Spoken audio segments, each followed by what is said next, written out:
তো বন্ধুরা, আজকে আমরা যাচ্ছি পিছলদহ বলে একটা জায়গা আছে এখানে শ্যামপুরের এরিয়াতে। তো এই যে আমরা এখন মামাবাড়ির থেকে যাচ্ছি পিছলদহতে, এই যে আমাদের ফ্যামিলি মিলে। তো আমরা এখন পিছলদহ যাওয়ার রাস্তায় ঢুকে পড়েছি। তো কথিত আছে এইখানে যে জায়গাটার নাম হয়েছে শ্রী মহাপ্রভু আমাদের যে চৈতন্যদেব, উনি পুরী যাওয়ার পথে নাকি এখানে পিছলে পড়ে গিয়েছিল, তো সেই জন্যে এই জায়গাটার নাম হয়েছে পিছলদহ। তো এই যে রাস্তায় ঢুকে পড়েছি, চলুন কাছাকাছি গিয়ে আপনাদের সঙ্গে শেয়ার করছি মন্দিরটা কেমন কি। তো রাস্তাটা একটু খারাপ রয়েছে, তো সেই জন্য একটু যেতে দেরি হচ্ছে। তো রাস্তাটা অনেকটাই খারাপ, তো রাস্তাটা দেখুন কেমন বুঝতে পারবেন। তো আমরা পুরো জঙ্গলের মাঝখান দিয়ে যে একটা রাস্তা রয়েছে, তো সেখান দিয়েই যাচ্ছি আমরা। তো এই যে রাস্তাটা, এই অবস্থা পুরো ফাঁকা, দেখুন রাস্তাটা। তো এখানে রাস্তাটা অনেকটাই খারাপ, তো অনেকটাই অনেকটাই খারাপ। এখানে টোটো ছাড়া অন্য কোনোভাবে আসার উপায় নেই। তো রাস্তাটা অনেক ছোটও রয়েছে। তো এই যে দেখুন, তো আমরা কাছাকাছি চলে এসেছি প্রায়। তো আমরা চলে এসেছি মন্দিরটার কাছে। তো এই মন্দিরটা এখানকার পাড়ার লোকেদের শুনলাম এখানে নাকি রথের সময় আর দোলযাত্রার সময় প্রচণ্ড এখানে বড় একটা অনুষ্ঠান হয়, তো কীর্তন হয় অনেক। আর এই হলো আমাদের মন্দির। তো এই যে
উনি নীলাচল থেকে ফেরার সময়, নীলাচল মানে তোমার উড়িষ্যার যে জগন্নাথ দেবের মন্দির আছে পুরীতে, পুরীধাম থেকে ফেরার সময় তখনকার দিনে নৌকা পথে এসেছিলেন।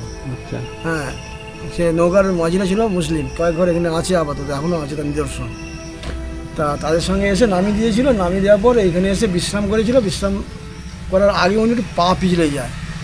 হ্যাঁ, তার ফলে বললো, নিয়ে চিন্তা করলো যে আমি একটু বিশ্রাম করি। সেই থেকে এখানে নাম হয় তোমার কাছে গোড়ায় বিশ্রাম করেছিল বলে এখানকার নাম হয় পিছলদহ।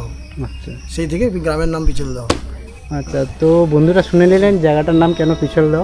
তো এই যে সেই জায়গা, আর এই স্কুলে আমরা পড়াশোনা করি ছোটবেলায়। ওনারা এই স্কুলে ছোটবেলা পড়াশোনা করেছিলেন। তো রাধাকৃষ্ণের মন্দির, হ্যাঁ, ওখানে নবদ্বীপের থেকে শিল্পীরা এসে এখানে করেছে, কমিটির লোক নিয়ে এসে এই মন্দিরটা তৈরি করেছে। বছরে পূজা হয়, ওই দোল পূর্ণিমা নাম কীর্তন হয়। তো এটাই সেই তমাল গাছ। অ্যাকচুয়ালি এটা কী গাছ আমি জানি না, তো জেনে থাকেন এটা বলবেন। তো এটা তমাল গাছ বলে এখানকার ভাষায়।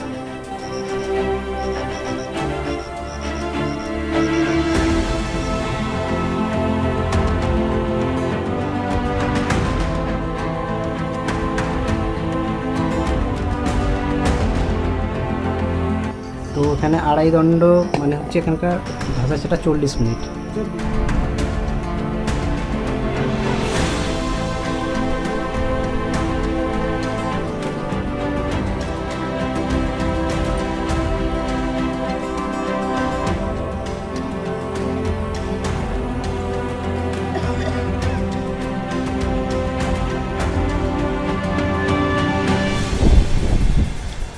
ওটা যোগেশ ব্রহ্মচারীর মন্দির, ওটা গুরুদেব। তো ওটাও কি মানে অনেক পুরনোটা? না, এটা হচ্ছে যে প্রতিষ্ঠা করেছিল আমাদের আচ্ছা। এখানে ঠাকুরের হুম। যোগেশ ব্রহ্মচারী, তারই হচ্ছে মূর্তি ওইটা। আচ্ছা আর আচ্ছা। যখন এর তো 500 বছর আগেকার। আচ্ছা 500 বছর আগের মন্দির এটা?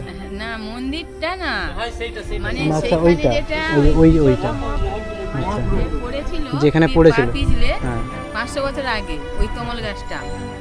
আর তারপরে যে এটা প্রতিষ্ঠা করেছিল ওই যোগেশ ব্রহ্মচারী এইটা প্রতিষ্ঠা করেছে। আর এখানে বড় পুজো বলতে কখন হয়? দোলের সময়? দোলের সময় হয় 5 দিন অনুষ্ঠান। 5 দিন অনুষ্ঠান হয়। রথের সময় হয় না, রথের সময়ও হয় হলেও, আর নন্দ উৎসবে জন্মাষ্টমীতে 2 দিন অনুষ্ঠান হয়। আর এই 14 মাদলের সময় 5 দিন অনুষ্ঠান। হ্যাঁ, আর ওই সাইডের ওই মূর্তি রয়েছে ওইটা ওগুলো? হচ্ছে বাবা দক্ষিণদা হাই সেইকেট যেটা আছে, হ্যাঁ হ্যাঁ ওই দক্ষিণদাটাকে ওরা ওইটা ভেঙে গেছিল বলে এরা একটা সিমেন্টে তৈরি করেছিল। হুম। কিন্তু স্বপ্ন হয়েছে ওইখানে, সেটা সেখানে আছে, এটাকে তৈরি করে ফেলেছে যেখানে, এটাকে এখানে রেখেছে। আচ্ছা আচ্ছা। আর সেটা হচ্ছে জাগ্রত দক্ষিণ। এই আর এখানে কি ওই যজ্ঞ টজ্ঞ হয় না এখানে? হ্যাঁ, এখানে যোগ্য হয়, ওই যোগ্য হয়। ওই 14 মাদলের সময় যোগ্য হয়।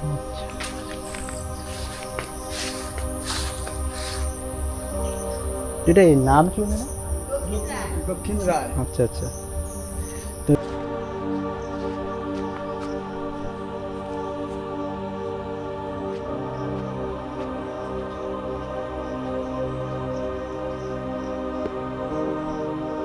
এই যে ইনি হচ্ছে কি এই মন্দিরটা প্রতিষ্ঠা করেছিলেন।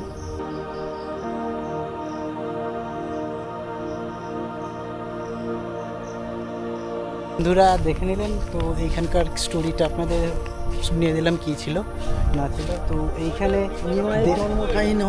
ওখানে নিমাইয়ের জন্ম কাহিনী নিয়ে দেয়ালে কিছু আর্ট রয়েছে। আমাদের এখানে এই মন্দিরের এই প্রসাদ দিচ্ছেন, তো এই যে বাবার প্রসাদ।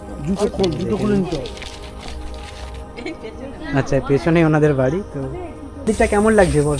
খুবই সুন্দর, বিশেষ করে আরও হিস্টোরিক্যাল প্লেস আরোই বেশি ভালো লাগছে শুনে গল্পগুলো। তো তোর কেমন লাগছে স্যার? ভালো, নতুনত্ব কিছু জানতে পারলাম। হ্যাঁ মন্দির সত্যি খুব সুন্দর। হ্যাঁ, সুন্দর এবং নতুনত্ব কিছু জানতে পারলাম যে ইতিহাসে কত কিছু হয়ে আছে।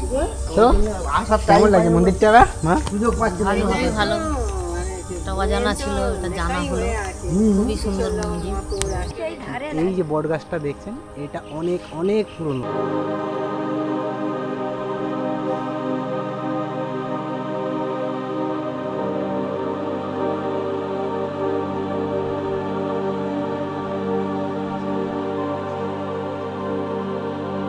আশ্রম পিছলদাও জায়গার নাম, তো দেখে নিন। এই যে তো এই যে দেখুন এখানকার যে অ্যাড্রেস, গ্রাম আর পোস্ট অফিস আছে পিছলদাও, থানা শ্যামপুর, জেলা হাওড়া। তো এই যে এখানে এই হচ্ছে আশ্রম। তো এইখানে যদি কেউ আসতে চায় কীভাবে আসতে পারে? তাও টোটো ধরে আসতে হবে, যা না, বাসে করে। ধরুন যদি কলকাতা দিয়ে আসতে চায় তারা কীভাবে আসবে? কলকাতা থেকে আসবে তোমার হচ্ছে শামপুরের বাস ধরে শামপুরে এসে, ঠিক আছে, শামপুর থেকে টোটো থাকে, টোটোতে টোটোওয়ালাকে বলতে হবে যে আমি পিছলদা যাবো, টোটোওয়ালাই নিয়ে চলে আসবে।